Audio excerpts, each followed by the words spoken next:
Jeff Hawkins. We have more stories for Virgil than we have half of our mid-card.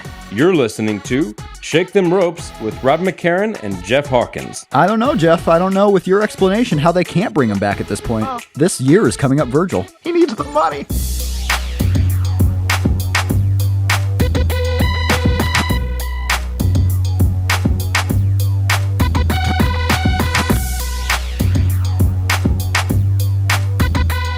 Hello and welcome everybody to Shake Them Ropes. It is episode 113. Rob McCarran here, Jeff Hawkins there in Los Angeles, California. He apparently did not go to WWE Hell in a Cell tonight. I had a friend get thrown out. I saw that. I saw you could not hang out with such luminaries as Max Landis and Aubrey Sitterson's wife. How are you tonight, Jeff? I'm well. How are you? I'm doing pretty good after watching that show, at least in parts when the WWE Network was not buffering for me, which it did quite often on a couple of different devices, which, is one of those things where I didn't start the show until right in time. And then a couple of times I left and came back. I restarted my computer at one point.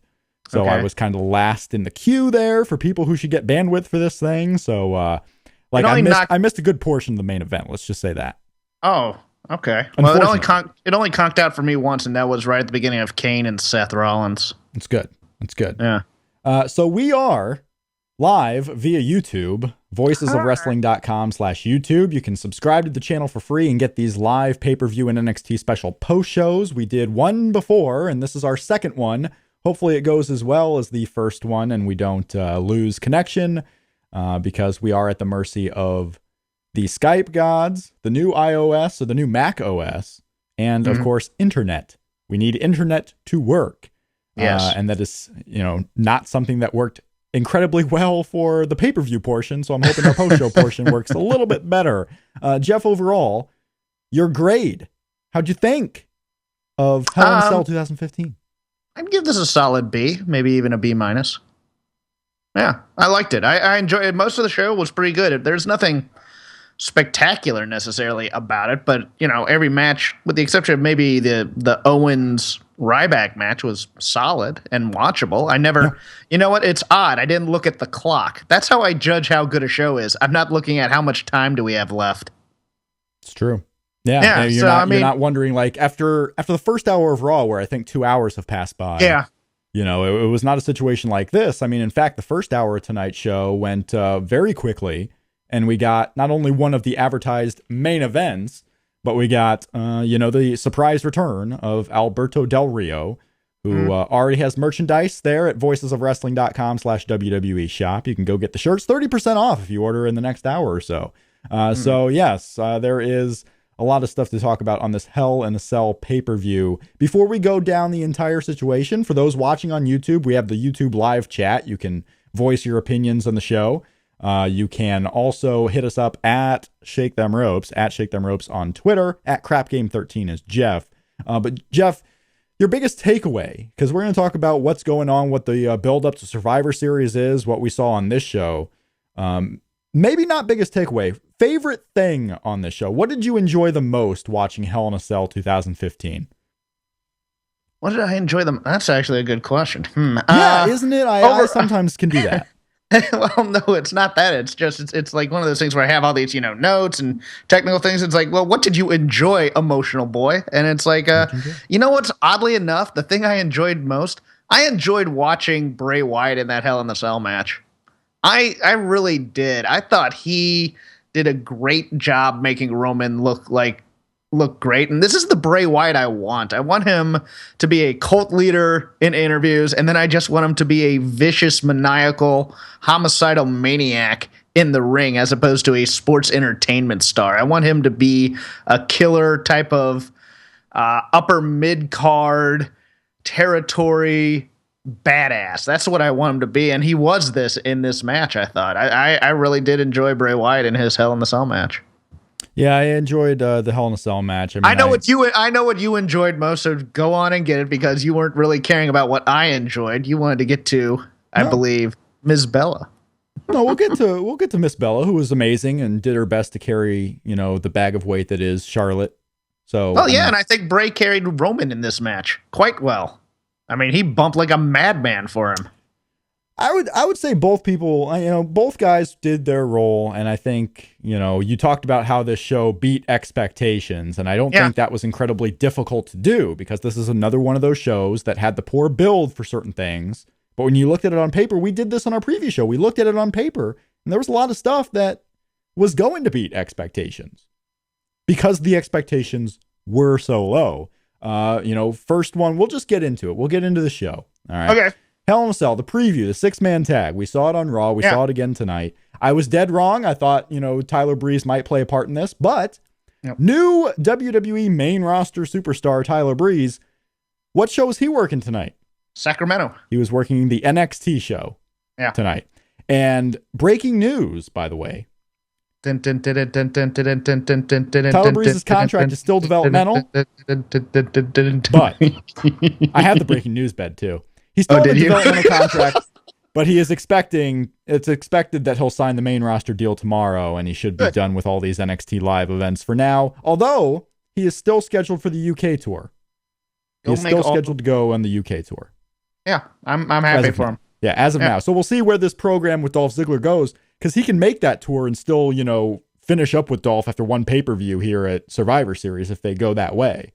There could be some type of team. They don't even have to kickstart a Dolph Ziggler program until the end of December, just based on the pay-per-view that we have up. They could do these matches on SmackDown or Raw, have the multi-man at Survivor Series, have Breeze wrestle at, I don't even know when is TLC. December. Yeah, probably the second week of December, probably. TLC, WWE, Wicca, live research here on the show. Because depending on when the show is, he may be on the tour of the UK if he's still going to the UK. It is December 13th, so yes, he will probably still be in the UK or very quickly having to get back from it. Now, let me ask you something. Do you think they show him on Raw, or do you think he's purely a SmackDown act? I think he'll be on Raw. Okay.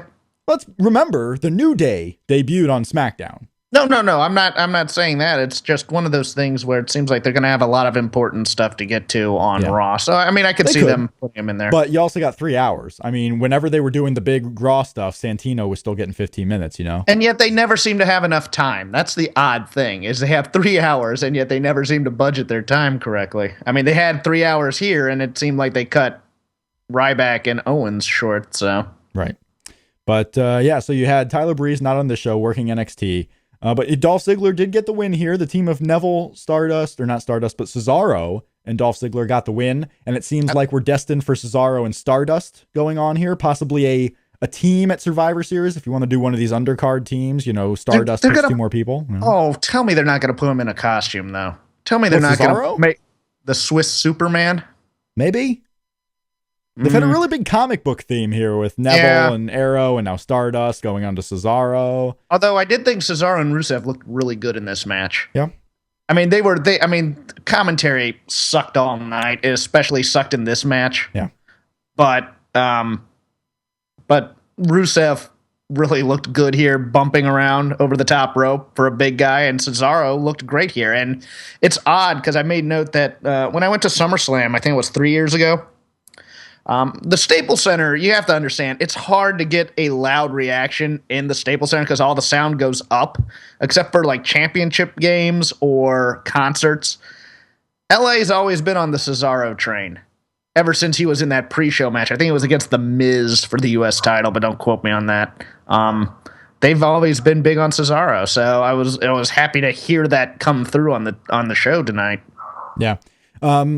I thought it was an opener. I mean, it was a basic opener that tries to get you excited for the pay-per-view, and it did that. It was interesting how Dolph went out of his way to make sure Cesaro got the limelight at the end, and this is why, if you're wondering how does Vince McMahon think that Cesaro doesn't have it, okay?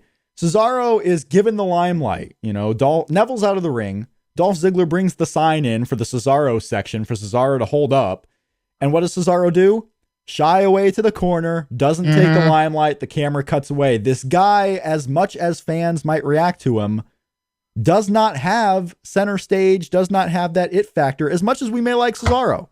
The guy doesn't have that it that Vince McMahon is looking for. Whether you think that's the it that it should be looking for. It doesn't matter. He does not have what Vince McMahon is looking for, and he continually walks away from what Vince McMahon is looking for. Yeah, he's not being aggressive enough when the spotlight's on him. That's what Vince is looking for. He's looking for someone to kind of challenge that authority, I think. And if you're happy to be there and happy to have a job, you're not going to be that kind of person. I want to thank everybody who is watching on YouTube live, watching later on YouTube, or listening to the podcast later on through iTunes, Stitcher, TuneIn, voicesofwrestling.com/STR. We are on Twitter at Shake Them Ropes. We have some people watching for the first time in the YouTube live chat, so welcome everyone who's watching for the first time. I'm assuming that's probably a very many of you, as this is only the second one we've done. Hopefully the stream is working out well. If at any point it does not, let us know in the chat or on Twitter. I'm monitoring the Twitter feed. I like it better when they're on audio. They're not as ugly. Right, okay. Some people are going to be looking at us, and I'm watching the viewership numbers, and I'm sure it's just skyrocketing down because who is this guy in the Oregon hat and the Bengals hat? I bet they're both bald. You'd be right. But we are talking about programs. Now let's get to the big news. The big news that started off this show. Alberto Del Rio is back. Okay. Yes. Done with AAA. Some people are asking on Twitter. I saw this a lot, and it's a valid question because he's currently the AAA mega champion, I believe. If this is going to be a dual contract, we have WWE working with guys like Jushin Liger and people wondering if it's New Japan working with WWE. That really wasn't the case, in full-fledged. They're not working with AAA here. Alberto Del Rio is back. He's done with AAA. He's back in WWE. You gonna put the belt in the trash like Medusa? No, he's That'd done. Be awesome. Yes, I mean, as Mystico, the original Mystico, Sin Cara, Mystices, Mystic 2.0, and now Caristo. He already changed his name again after his first appearance in CMLL. He is Caristo. But yeah, Alberto Del Rio is not going back to AAA. He's not going to be in Lucha Underground. You would have known that if you followed Alberto Del Rio on Twitter, who a month ago said he was not going to be back for season 2 of Lucha Underground. He is the U.S. champion. And what was amazing about this is because you have Zeb Coulter coming out to introduce who the open challenger for John Cena is going to be. So your red herring was, okay, it's going to be Swagger. He's going to present some new guy who fills the role that he was previously connected with. But no, in the hilarious, not ironic, but ironic in the way people think ironic means, Alberto Del Rio, in the way he left the company, now back with WWE and being presented by Zeb Coulter, Alberto Del Rio is back in 7 minutes, beats John Cena cleaner than even Kevin Owens did in any of his wins. Alberto Del Rio gets the strong win. John Cena is gone for a little bit. Alberto Del Rio representing the United States as the U.S. champion. Few things on this. I was having a discussion with a couple people on Twitter about his comeback and the irony thing you were talking about. I don't assume that Alberto Del Rio's exit was based on principle. I think it was mostly based on how he was being treated in terms of wins and losses. And I don't see any change. I don't think he elevates this title. I view him a lot like Randy Orton. He kind of does nothing for me in the ring in terms of he's solid, but he's nothing spectacular. I don't see him having great matches like Cena does. Sure.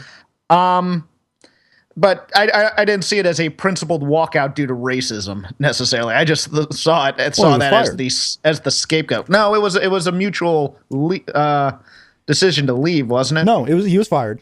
Because he was threatening to sue them for the. That was he was mutual fired. Settlement after the fact. He was fired. I forgot. It was a nice surprise. The old school fan in me wants this to be kind of a callback to 1994 Smoky Mountain with Ron Wright, who passed away, and Zeb was the color commentator there at the time. Mm-hmm. I'm hoping he needs an operation, and I'm hoping Alberto Del Rio is the benefactor. That would just be so great for just me. But I found the end. Did you find the ending abrupt for the match? It was a little bit, especially because we have the backcracker into the seated super kick. Yeah, which he's used plenty of times, but really not as the finisher. And they brought that up on commentary. And but you know why that was the case? You know why he didn't use his usual finisher? Why? Because his usual finisher is the armbar. Okay. And what would that have required John Cena to do? Tap out. John Cena does not tap out. Okay. So you had to use the pinfall finish. John Cena can be pinned. He cannot tap out. So you could not have Alberto Del Rio. And Alberto Del Rio, as far as I know, does not have a secondary finisher. No, and it was odd to me just because it was so clean on like almost the first finishing move, which is something you never see. I mean, the story of the Cena Open Challenge is he kicks out of people's finishers. Yeah. Uh, I fear that they may be doing a concussion storyline here.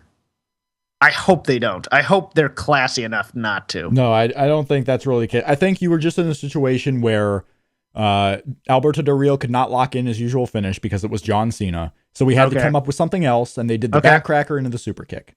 Okay. Yeah. And trust me, I like abrupt finishes. I like, you know, it was a surprise. Well, to me, it's like, okay, great. So normal moves and transition moves and even, you know, semi-special moves for finishers can pin people. Yeah, let's make that a thing again. Let's make a suplex a pinning maneuver, right, if you want to. I'm fine with that. I love the element of surprise in such things. So I was happy as a clam with that one. So we have a new U.S. champion. The era of the open challenges are over, unless they want to continue that gimmick along with Alberto Del Rio. I would not be, hateful of that. They're not gonna. There's no way, right? He's a heel. They're not gonna give him make him do open challenges. But is he going to be a heel? He's with Zeb Coulter. Yeah. Zeb Coulter, when he went away, was a babyface, by the way. He was the babyface manager of a babyface Jack Swagger.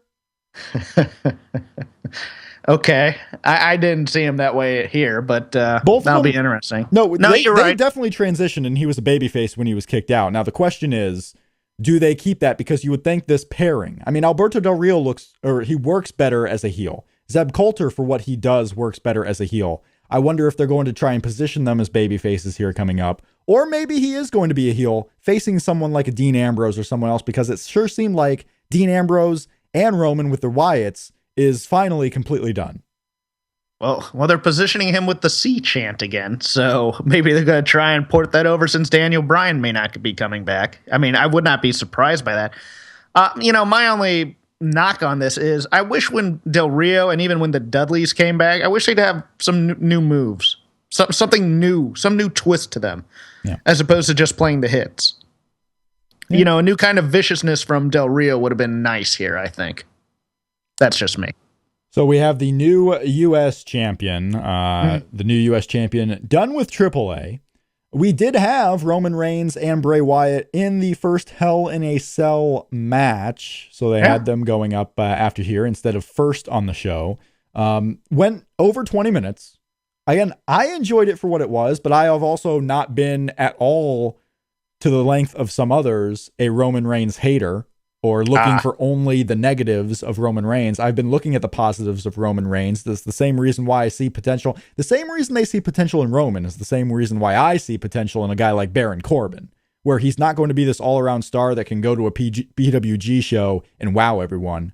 But for what WWE looks for and what fans look for, Baron Corbin has ring presence. Roman Reigns has ring presence. He loses it when he's out there to talk for 10 minutes. But if he's just there to run through a match that he's put together a half an hour before, he does a pretty good job. Okay.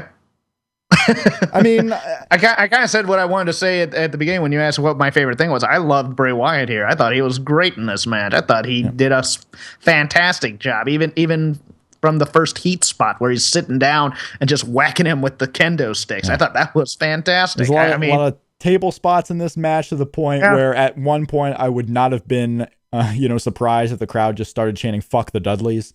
I mean, they went out there. I was waiting for the table to be set on fire. That's what I was waiting for. Yeah. And guess what didn't happen with the Dudley boys later on? No table. Because you know what? All the tables were broken in this match. You can't do the table match here. If the Dudleys are going to do tables, which when we talked about it on the preview show, if the Dudleys lost this match, most likely they're gone. They're done. Do you still see that as the case for the Dudleys? I mean, they're coming up next. Let's not move on to the Dudleys just yet. Well, the Dudleys, as far as the Roman Reigns match, let me give my Roman Reigns props, because when he has a big match, he delivers. He puts his body on the line. He went through a table. I'm happy, props to him. Let's not forget one of the best matches on WWE pay-per-view this year, Roman Reigns, Daniel Bryan from earlier this year. Roman Reigns has been in some of the best stuff on pay-per-view. I'm not going to overpraise him that way, but okay. It's not an overpraise. I'm just a borderline fact. He's been in some of the best stuff. I'm not saying the best stuff. I'm saying some of the best stuff. Roman Reigns has been included. No, I agree with that. He brings it when he has to bring it. I mean, I'm not going to... Yeah. The WrestleMania match with Brock Lesnar, was going quite great. People forget, you remember the Seth Rollins stuff at the end there. Forget the Roman Reigns comeback on Brock Lesnar when Brock Lesnar is stumbling all around the ring and being held up by the ropes. I think you liked it more than most. Oh, I don't know about that. I love the ending of that Roman Reigns Brock Lesnar match even before Seth Rollins came in. I thought it was going spectacularly. I almost thought they were saving Roman Reigns by the finish of that Brock Lesnar match. Brock Lesnar in that one night almost made Roman Reigns into a superstar, but then Seth Rollins came in and, the rest of the history. What is falling in your apartment there? That was my pen. Sorry. I have a pen here too. And you know what? I have a secondary pen as backup in case I throw this one at the wall. Do I make you that angry at times? If you say anything tonight that really just grinds my gears, I'm ready. Well, you do that once a show. So now you can go on to New Day and Dudley's. Roman Reigns won. So the situation with Bray Wyatt is over. Okay. You're sure about that? Well, based on what happened at the end of the show, I am guaranteeing you that Roman Reigns is done with the Wyatts. No. Yes, done. No, I think he's on Team Taker. Well, we'll get to that because I don't think there's going to be a Team Taker. Oh, really? Okay, great. I don't think there will be a Team Taker. So we'll get to that in a moment. That's tease for the next section here. But we have the Dudleys who lost. So we had talked about on the previous show that if the Dudleys lost, they're probably gone. Do we still believe that? No, I believe this program continues. So has to. No because Xavier it's Woods a screw job finish. Yeah. Was it kind of? I mean, it was kind of a screw job finish. He hit him with a trombone. Yeah. Although the fake hitting with the trombone spot may be my favorite spot of 2015. Yeah. That thing was so. Oh, I lost it when Kofi did that. It's funny because most fans will harken back to, okay, this is just the Eddie Guerrero spot, but think about Eddie Guerrero really hasn't been doing this for 10 years. What? No, I mean, just the length of time that passed. Eddie Guerrero passed away in 2007. Well, I'm sure he's trying to do it. 2005. 2005, I believe it was. November of 2005. No. What I mean is fans have not seen the Eddie Guerrero spot for 10 years. Okay. It's been off of TV. Yes. No. We know why it's not on TV anymore, but at the same time, things move on. You haven't seen that spot for 10 years on TV, so they do it again here. Yeah, it's time. It's one of those things that pass on and you can do it. But the whole setup for this match was we had the screw job finish at the last pay-per-view. We had the screw job finish at the MSG show. This was supposed to be the one for whatever reason when Stephanie McMahon in story made this match. Mm-hmm. Like, you've escaped, but you're not going to escape at Hell in a Cell. You're going to have the Dudley Boys again. What was stopping them?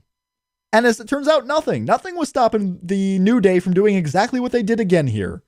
No, and we don't need this for another month or 2 months, as I fear it might be, until we get to TLC. We don't need this, but it's going to continue because November is sweeps. I think we're going to get a large helping of the Dudleys and a large helping of the Undertaker. Because they've done so much for ratings lately. Vince views them as stars. I don't know if he views the Dudleys as stars anymore. And based on the positioning of the New Day, I think if you were putting the pendulum on which is the star in this tag team here, New Day or Dudley Boys, right now it's the New Day.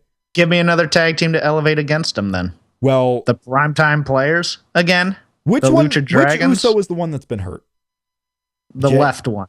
I don't. The left one. The left arrow one in WWE Supercard is the one that's been hurt. The left arrow one. I think it's the one that's not married to Trinity. I'm gonna go Jimmy. Okay. So Jimmy Uso is the one. I don't know. The Uso that's injured is ready to come back. He's been working at the Performance Center for the last month. He's ready to come back. So I can see the Usos coming back. As long as they go through the Dudleys to do it. Yeah. Please put the Dudley, because sports entertainment Dudleys for me do nothing. Yeah, they really don't. I mean, they're so. It feels like I'm watching a nostalgia act when I'm watching them. And if I wanted that, I'd go watch the Vaudevillains. Yeah, the Usos, the Uso that was hurt has been cleared. I hate that I don't know it, but at the same time, I don't mind that I don't know which one is the hurt one. I think it's Jimmy. But yeah, your racism is showing. No, it's just they're twins. I'm kidding. I don't know it either. They're twins. Before I couldn't tell which one Nikki or Brie, and now I mean you can tell. So now Jimmy needs to get breast implants. That's all we need, so we can tell who's who. or significantly outshine the other in the ring. Because that's how I tell Nikki apart. Do they look different physically? Are they different physically? Jimmy? No, they're not. They're not at all. No, except but the Usos are ready to come back. The Usos are ready to come back, so I can see them, kind of shifting in there. And the Dudley Boys just might be completely. It might be one of those things where how are these guys out of the picture when they keep getting screwed for losses? But at the same time, how is Seth Rollins always moving on from opponent to opponent when his opponents suffer screw job losses almost every time, except for tonight, thankfully. So we have the same tag team champions, no tag team champions here. Same thing can be said for the Divas Championship. We have the same Divas champion after tonight. Charlotte defeats Nikki Bella. It was a little sloppy at certain parts. A little, but still, it was a lot better than your average Divas match on the main roster. It was entertaining to watch. It was, and you know what? The sloppiness to me. I mean, it wasn't as sloppy as that double team spot on Kofi in the tag team match. You know what? My biggest crack on this match was the commentary. Just the commentary was awful all night, but the commentary on this match, especially overselling the greatness of this match. At one point, okay, it was solid to me. I liked it. Charlotte hit some chops finally. Great. That spot on the top rope that'll probably blow out her knees in 5 years if she keeps doing it. Great. Nikki Bella doing great on this too. I thought this is the best Nikki Bella match I've seen maybe ever. Yeah, I don't know. She went out there in the singles match, given some time with an opponent who wanted to also prove that she belongs. And while she may not entirely belong, Nikki Bella went out there and did what she was supposed to do. And Charlotte kind of busted herself open a bit. I mean, like I said, she was. Yes, it seemed like she was really excited. Yes. I mean, it seemed like they were motivated. It seemed like they were motivated. I mean, you could, not that it's not professional, but Nikki finally figured out she wanted to avoid a wardrobe malfunction in a match. So she wore something appropriate so she could take more risks. Good for her.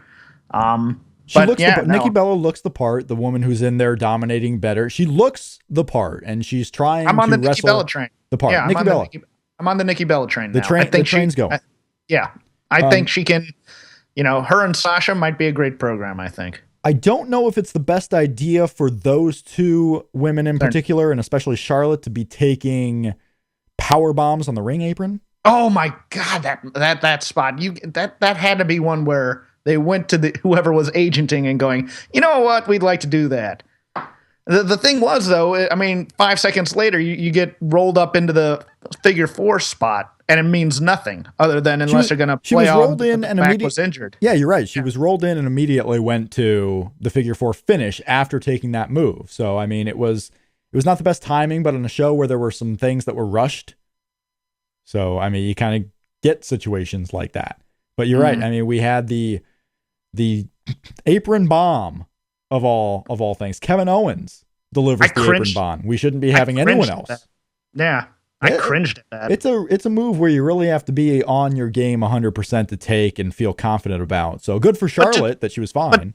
But to do it and then to roll into the finish like that where you kind of semi-sell it afterwards. I don't know about that. To me, that should be a much more devastating move than what they did to it. What do you think? Yeah, no, I mean,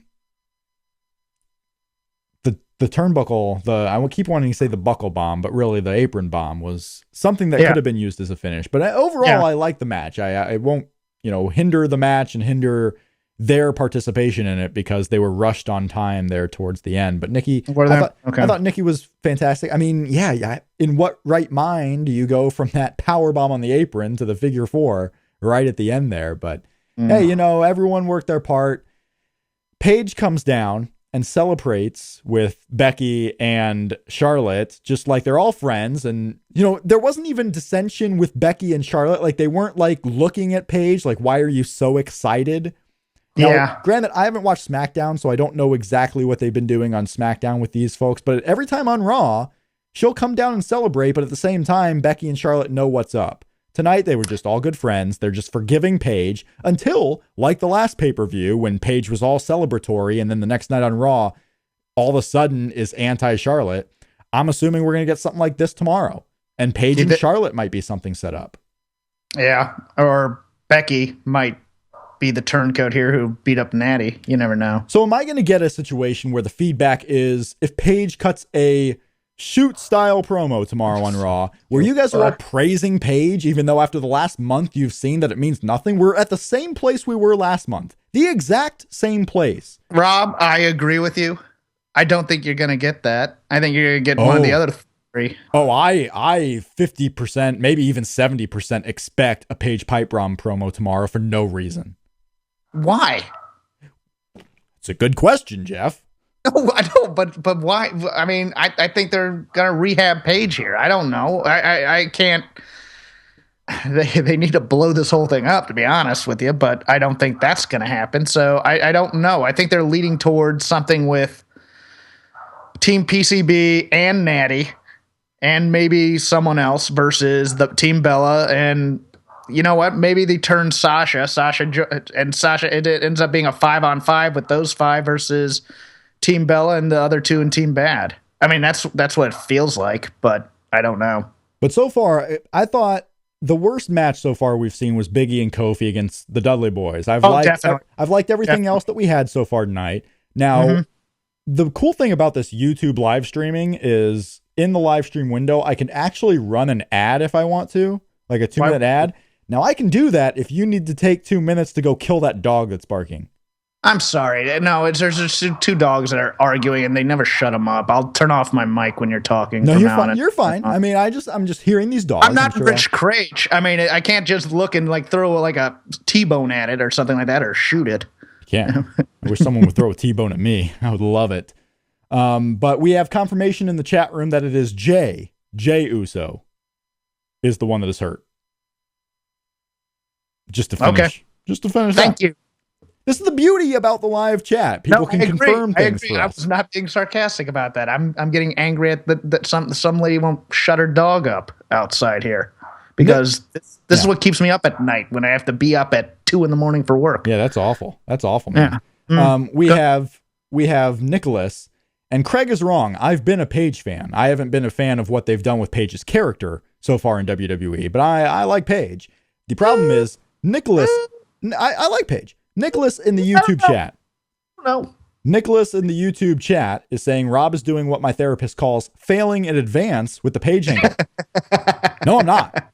This thing happened a month ago. It has failed, and it has caused no change. Rob needs a therapist. This is not failing in advance. This is failing for the last 2 years with Paige, who has always had the same character. The same character where she's wishy-washy. She makes friends, loses the friends by her own means, and then tries to get the friends back. She doesn't know what side she's on. She's not crazy, but she's wishy-washy. She's flaky, if you will. And a lot of the people's problems with the Divas division is that most women are portrayed this way sometimes, where they are flaky women. They don't know what they want. They're not here to reach any goals. Nikki Bella was the champion. Her goal wasn't to defend the title. It was to reach a arbitrary number of days as the champion, but not necessarily defend that championship. The Divas Revolution started with the goal of unseating the Bellas, but instead of trying to unseat Nikki, they were wrestling in 6-man tags all the time. So the whole division does not have a clear motive for anything.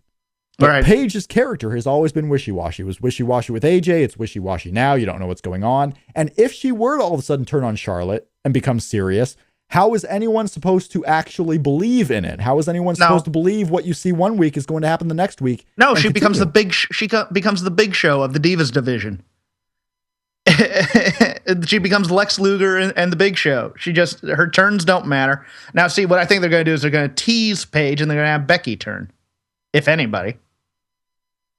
Yeah. We have Tyler in the chat is saying that his stream is buffering, and it is a live YouTube. Now, once the stream gets to YouTube, YouTube handles how you guys are watching it. So hopefully it should be clear.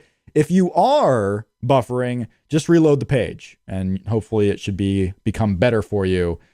Because so far, luckily, it appears in the 35 minutes we've been running, there has not been a loss in our stream, at least. It at least has not died, which is always my biggest worry. So we have a strong stream, is what you're saying. We have a very strong, fluid stream that is not breaking up. So we should be okay. I believe what we're seeing We're 13 and we're making pee jokes. Okay, good. Oh, is that what you were doing? Because I'm trying to be real. I'm professional broadcaster guy. You certainly are not. Before we move on to the next match, prediction for the World Series, Jeff. Mets 5. See, I have Mets in 6. Okay. I think the pitching's just going to prove a little bit better there. Now, an ad ran. We're going to talk about the Undertaker match, so I don't want to go into it too depth. But right here was your push that Survivor Series is going to be the 25th anniversary of the Undertaker. Mm-hmm. So the Undertaker will be wrestling Survivor Series. Now, before we get into what he might be doing at Survivor Series based on the end result of tonight's main event, doesn't it seem a little strange that we're getting the Undertaker on 3 straight pay-per-views at a time where he's really not usually around? My question to you, Jeff, and my question for the chat, if anyone in the chat wants to chime in, or if you're listening on podcast later, hit us up at Shake Them Ropes and let us know your thoughts. Does it feel like the Undertaker is wrestling so often now, not because he's physically able, but because he wants to get all his last run in because WrestleMania might be it? No. I think he's wrestling so much because Vince asked him to. Him being on, I think he's going to be on Raw all throughout November, or at least for a couple weeks in November, because the 2 biggest months of television are November sweeps and February sweeps, or May sweeps, my fault. May sweeps in November. November's a pivotal month for ratings, and I think that when they made the change to quote unquote blow off the feud in Hell in the Cell as opposed to waiting until the next WrestleMania, they're going to plan on building to the 25th anniversary of the Undertaker here, and that's why. Now, you talk about sweeps. Now, the problem I have with the whole conversation about sweeps for WWE is they don't sell their own ads. USA sells the ads for WWE, so WWE is not really in the position of putting out the best rating possible during football. They're trying to not die, but they are not responsible for the ad rates. USA is. No, but they're responsible for getting ratings. We never hear this stuff in May. Ratings determine ad rates. So, yeah. No, you don't, usually. I think The Undertaker will wrestle at Survivor Series. I expect him to be on Raw tomorrow, but I expect that to be the only Raw he's on until the go-home. Really? Okay. Well, he was doing this big match with Brock Lesnar, and he wasn't on Raw. I don't think he's going to be on Raw tomorrow. I think they're going to tease the Wyatts have taken him somewhere, and then in the next few weeks, he escapes from the magical happy land that he's at, and then he comes back and he destroys Bray on a Raw to a giant pop that nobody's expecting, or not a giant pop that nobody's expecting, but to a pop because nobody expected him to be there for the week because they thought he was gone. And then that happens maybe in the second week of November. Yeah, we could do a number of things. Now, we also have the Undertaker the Wyatts who stole the Undertaker. Well, let's wait until the main event here. Let's wait until the main event. We have other matches to get to, including who can also be a part of this Undertaker discussion later. The Demon Kane going up against Seth Rollins for the WWE World Heavyweight Championship. This was Kane's world title shot. All right. Based on the end result of this, Seth Rollins beating Kane clean, having a hard-fought win. I mean, Kane, who is always built up as this big, tough guy, this demon, this guy that shouldn't be beat so quickly. He's a tough one to beat for anyone. WWE built him up this way. And Seth Rollins was doing everything he can to finally cement a strong win against Kane. This was one of those strong wins for Seth Rollins that we've been begging for in his title run. He gets the strong win here. I think the Kane program with Seth Rollins is done. Based on this, they're not dragging this out anymore, even 1 week anymore. It's done here tonight. No, I think he moves on to the Undertaker program. Yeah, Kane. I believe Kane's going to do that too. But what do you think about this? And we have Twitter feedback. We were getting Twitter feedback. I was seeing others post this on Twitter too. I mean, this was not necessarily a common or prevalent thought, but something that more than one person had stated, that they hate that Seth Rollins had to look weak against Kane, or that Kane had to be protected so much on this show, where I don't feel like it was more protecting Kane versus making Seth look strong by really having to work and successfully defeat Kane, who has always been promoted, at least in this program, as a tough guy. Well, I think Seth Rollins' war against the elderly continues. Yeah, but Kane's not old, right? He is old. In story, Kane's not old. He's this tough, veteran in WWE is the same reason why you would never say Ric Flair was old when he was wrestling The Undertaker at WrestleMania 19 or 18. You wouldn't say Ric Flair's old. He's a strong veteran. Yes. That Spanish announce table won't sell for him. Let's quit doing that spot unless we know the pins are out, kids. So my question is there anything wrong with Seth Rollins winning against Kane in this way where Kane was surviving everything until the very end, where Seth Rollins just was too much for... I mean, the story here is Seth Rollins was too much for Kane. That was the story here. He's too much for Kane. No, that's a fine story. And he should be too much for Kane. He should be too much for Sting. That's fine. As long as we're not going to continue giving him these old opponents. My fear was they're going to give him Undertaker at the Survivor Series. Well, that's the difference I'm happy about that, but I still think Hunter's on the horizon. So, Seth Rollins doing well against the AARP crowd. Matthew, that's what I want to see. I want to see Seth against a young up-and-comer and look strong against him to prove his dominance. That's what I want. We're going to see that because next up on the docket for Seth Rollins is Triple H. Young up-and-comer. Actually, I don't know if that's next for him. I could honestly see Dean Ambrose being next for him. I could see Roman Reigns being next for Seth Rollins. Roman Reigns has nothing else to do. Well, they may tease Sheamus again in his terrible new entrance. Oh, and that's did you see that, by the way? Well, no, I didn't watch Sheamus's entrance closely. Oh my gosh! No, they now have like a giant white flat light come up on him, so he looks almost translucent. Oh, okay, that's cool. I mean, that's cool, I guess. Seth Rollins. I was gonna make this super awesome point about the WWE title picture, and then you had to talk about Sheamus being white, and now I'm lost. I lost it. Okay. This is what's called bad radio by Jeff Hawkins. No, it's called you really have good points anyway, so let's move on. Rarely, but I have some every once in a while. You have them. So you're saying there's a chance. The WWE title picture. Oh, my question was, and it relates to Sheamus. It relates to Sheamus. At no point on the show ever did I thought Sheamus was cashing in. No. That's rare. That's rare. No. Sometimes. Yeah. I was not looking up to see it. And after Matthew asks on Twitter at 6GunGorilla, when is the last time Cena and Nikki Bella both lost on the same pay-per-view? I would go out on a limb and say that's probably never happened. I'm going to say tonight. I mean, outside of tonight, yes. Well done, Jeff. Yes. Catch Billy Hawk on tour at a town near you. I'll go with the easy answer. Just based on how Cena never loses and Nikki really doesn't get singles matches on pay-per-views very often, I wouldn't doubt if this has never happened. Did Nikki wrestle on the pay-per-view Elimination Chamber? But she was champ. If she did, she couldn't have lost, right? Because she was the champion. I bet this has never happened. I bet it has never happened before. That's fine. Let's not read too much into that. The power play stuff right now. Yeah. I mean, Chris on Twitter says, obviously the future for Kane is to come back on Monday as the director of operations, Isaac Yankem. Unabomb. Yeah. Just run through. I think it becomes where Kane goes on the long journey to find his brother, and they come back as the Brothers of Destruction.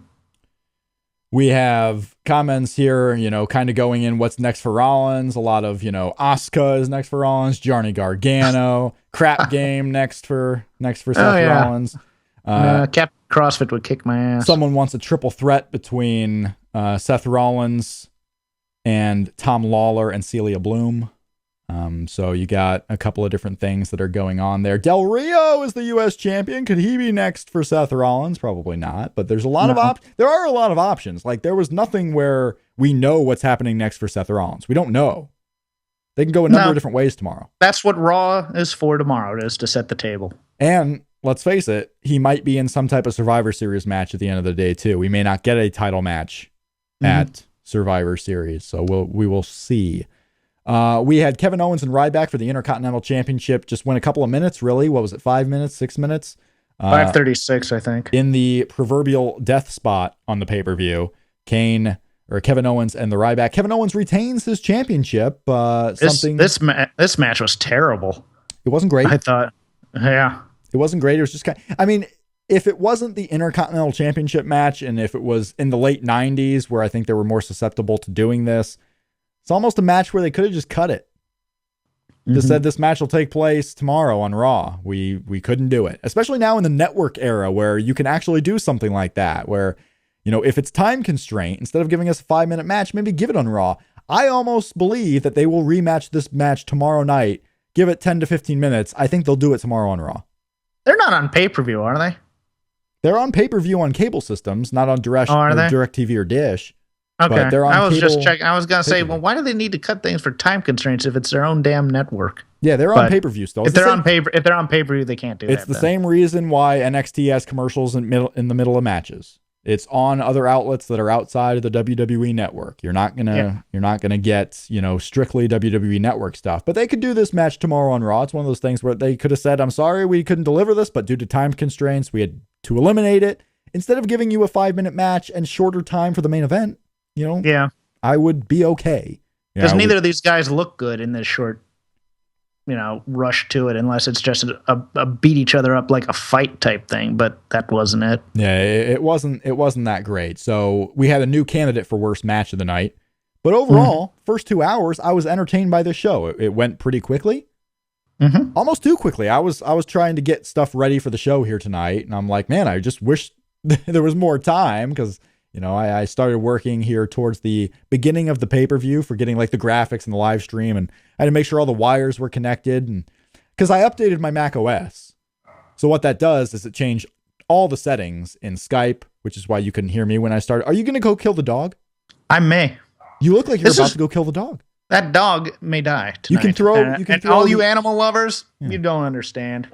You just don't. I mean, the thing is, people with dogs like this, they're the type that let their kids run around and say they'll run it out of their system, and they never do. Yeah. Yeah. Stop crying. No, he'll get over it. 3 hours later. Go ahead.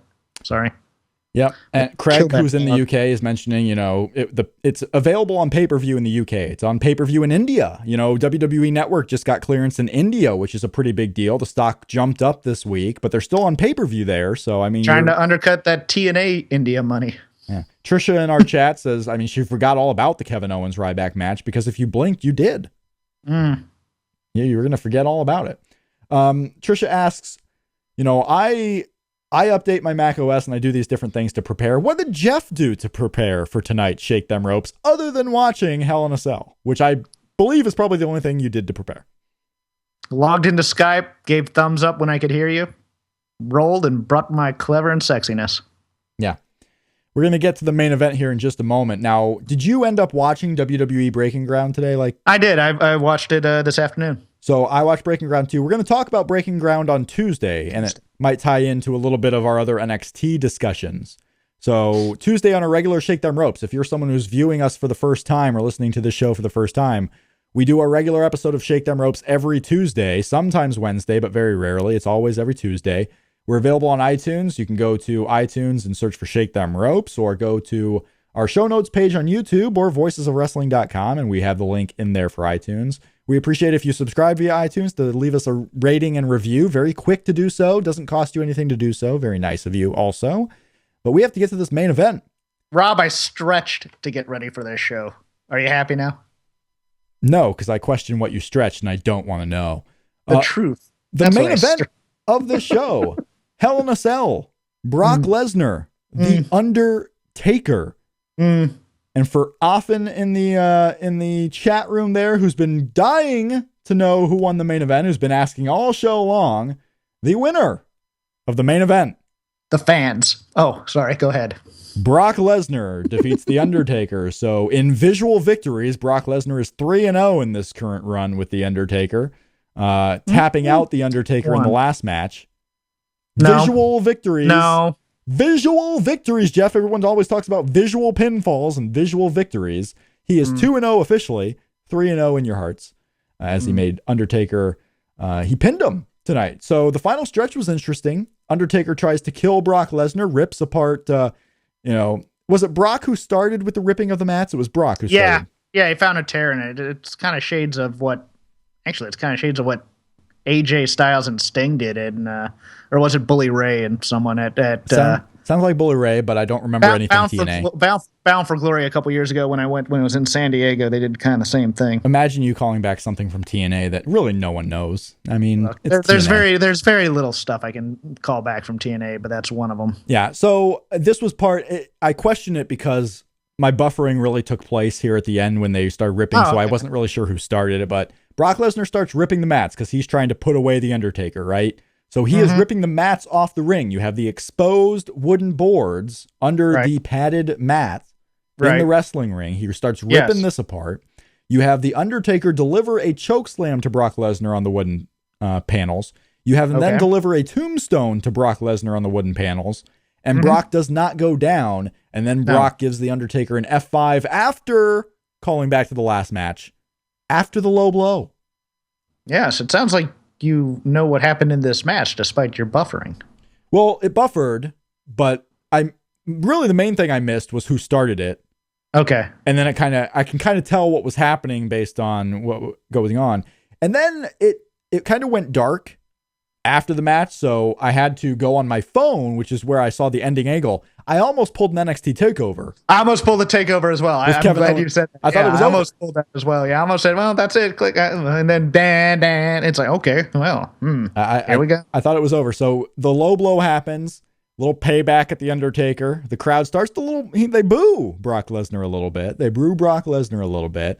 The Undertaker falls to the F5 on the wood panels. Brock Lesnar gets the 1, 2, 3. So Brock Lesnar gets the win, the strong win against the Undertaker in Hell in a Cell. So that program is over. Let me ask you something before we move on to what happened post-match. Did you like the callback to the ball shot by Brock? Yeah. Because at this point, and especially if you're going to portray Brock as the heel, which they did for the last week, right?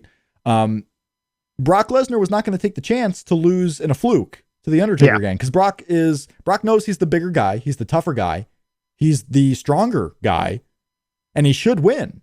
So in this match where it's legal, here's the difference: it's legal in this match. It wasn't legal in the other one, so Brock is going to use the rules.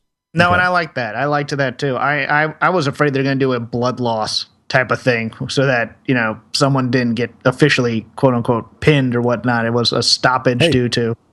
Real surprise there. Brock Lesnar bled in the cage. Yeah.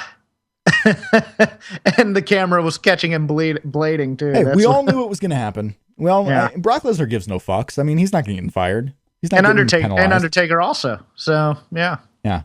So we had the Brock Lesnar strong win. And then, like the Undertaker coming out and stealing Viscera from the Royal Rumble, we have the Wyatt family. You get on me about, okay, wow. What? Everyone remembers when Mabel came back suddenly in the Royal Rumble and was stolen by the Undertaker. Everyone remembers that. From 1997? It's burned in my brain. That's how much okay. But anyway, the Wyatts come out. They are the new, evil powers in WWE. They come out and they steal the Undertaker. Good. Remember, they stole Kane once. Yeah, that didn't last too long, did it? It didn't last too long. Kane just came back. Yeah. Beat up like Mark Henry, wearing the mask. Yeah. But here's your callback to what they're going to do at Survivor Series, which I think is what they're going to do. Okay. The Wyatt family stole Kane once, and Kane just returned. Mm-hmm. They steal the Undertaker. Undertaker will probably just come back, right? Hope not. I hope they actually do something with it as opposed to, he's back. I think this is your way of not having him appear on Raw. You might be right. He may not be on Raw tomorrow. He may not be back until the go-home show. I don't know. But here is your match for Survivor Series in the main event, because you can do Survivor Series matches with other things like the tag teams or the Cesaro and Stardust factions, if you will, or someone else. You can do other Survivor Series. You can do a Divas Survivor Series, right? Oh, okay. The main event of this pay-per-view, and everyone's going to bitch about it. I just know they're going to bitch about it. The Undertaker and Kane versus two members of the Wyatt family. If I had to guess, I would guess Luke and Bray. So you don't think this is going to be 4-on-4?